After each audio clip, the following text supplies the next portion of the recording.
करते हैं हम राजस्थान की हर खबर। देखते रहिए डीपीके न्यूज पर।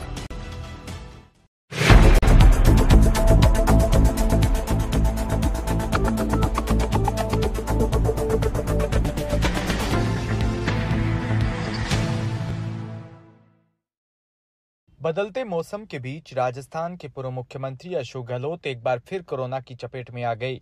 एसएमएस के additional superintendent doctor Pradeep Sharma ने बताया कि शुक्रवार रात करीब 12 बजे अशोक गहलोत को भर्ती कराया गया था। डॉक्टरों ने जब उनकी जांच करवाई तो उनके कोविड और स्वाइन फ्लू की रिपोर्ट पॉजिटिव आई। ऐसे में उन्हें डॉक्टर प्रकाश केसवानी की यूनिट में आईडीएच सेंटर में भर्ती करवाया है। साथ ही इलाज के लिए दूसरे सीनियर डॉक्टर्स की भी टीम लगाई गई। उन्हें बताया गया कि गहलोत को जब अस्पताल लाया गया था तब प्रारंभिक जांच में ऑक्सीजन सैचुरेशन लेवल डाउन था।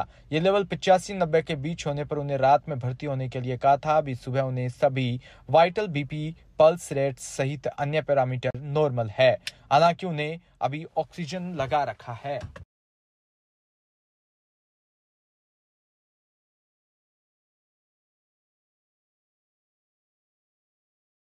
राजधानी जयपुर से खबर, जहां बापू नगर के मोती पार्क स्थित श्री साईं धाम के 18वें स्थापना दिवस पर शुक्रवार को सुबह कांकड़ आरती के साथ महोत्सव आयोजन शुरू हुआ।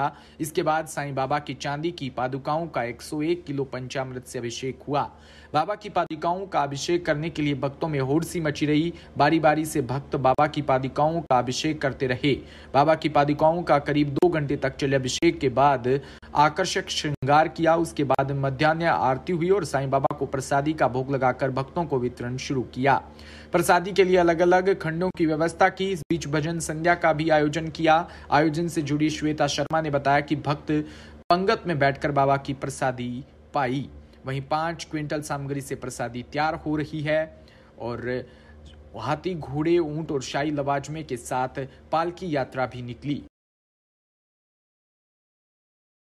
पार्क बापू नगर का 18वां स्थापना दिवस समारोह मनाया गया है, जिसके अंतर्गत कल बाबा के विष्णु सहस्त्रनाम के साथ अभिषेक किया गया और जो मुख्य आकर्षण था वो कल शाम को बाबा की भव्य पालकी यात्रा निकाली गई, जिसमें हाथी, घोड़े, बैंड, लवाजमा और श्री राम प्रभु का विग्रह भी पालकी में सजाया गया था।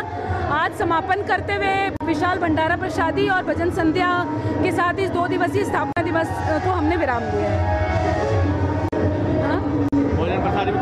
ये करीब 40 से 45 हजार आदमियों ने दाल बाटी चूरमा की प्रसादी खाई है आज।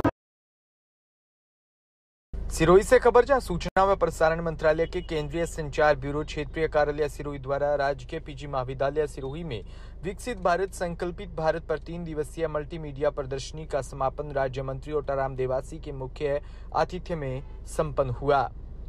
राज्य मंत्री ओटाराम देवासी ने उपस्थित जन समुदाय से अपील करते हुए कहा कि मल्टीमीडिया प्रदर्शनी में दी गई केंद्र व राज्य सरकार की फ्लैगशिप योजना की जानकारी को जन जन तक पहुंचाने का प्रयास करें।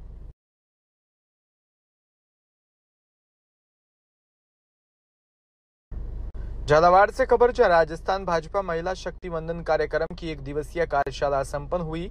लोकसभा चुनाव को देखते हुए भारतीय जनता पार्टी ने महिलाओं को जोड़ने का अभियान शुरू किया। पार्टी शक्ति वंदन अभियान के माध्यम से स्वयं सहायता समूह, एनजीओ और मातृशक्ति से संपर्क स्थापित कर केंद्र की महत्वपूर्ण योजना व उपलब्धियों को जन जन तक पहुंचाने का कार्य करेंगे।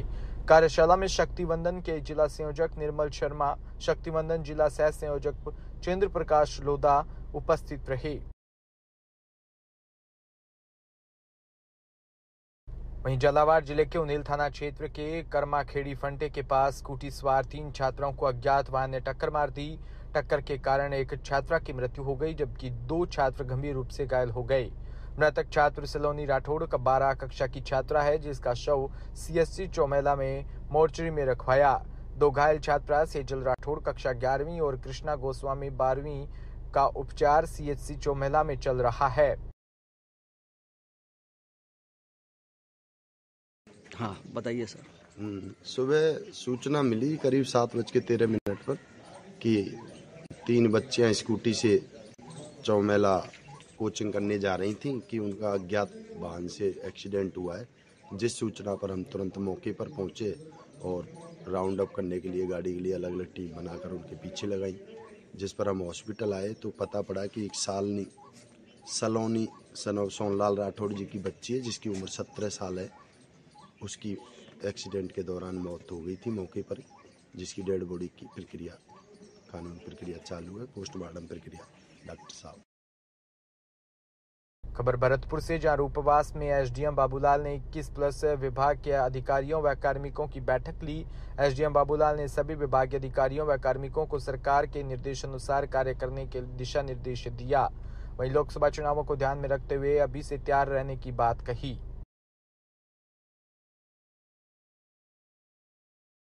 राजधानी जयपुर से खबर, जहां exhibition and convention centre JECC Sitapura में चल रहे इंडिया स्टोन मार्ट 2024 के 12वें संस्करण के दूसरे दिन शुक्रवार को बायर्स और सेलर्स के बीच चर्चा का दौर चला। तो वहीं आज इसी आयोजन में जयपुर आर्किटेक्चर फेस्टिवल के 5वें संस्करण का भी शुभारंभ हुआ, जिसमें बांग्लादेश के प्रमुख आर्किटेक्ट एमडी इस्तेहाक जहीर प्रमुख वक्ता रहे।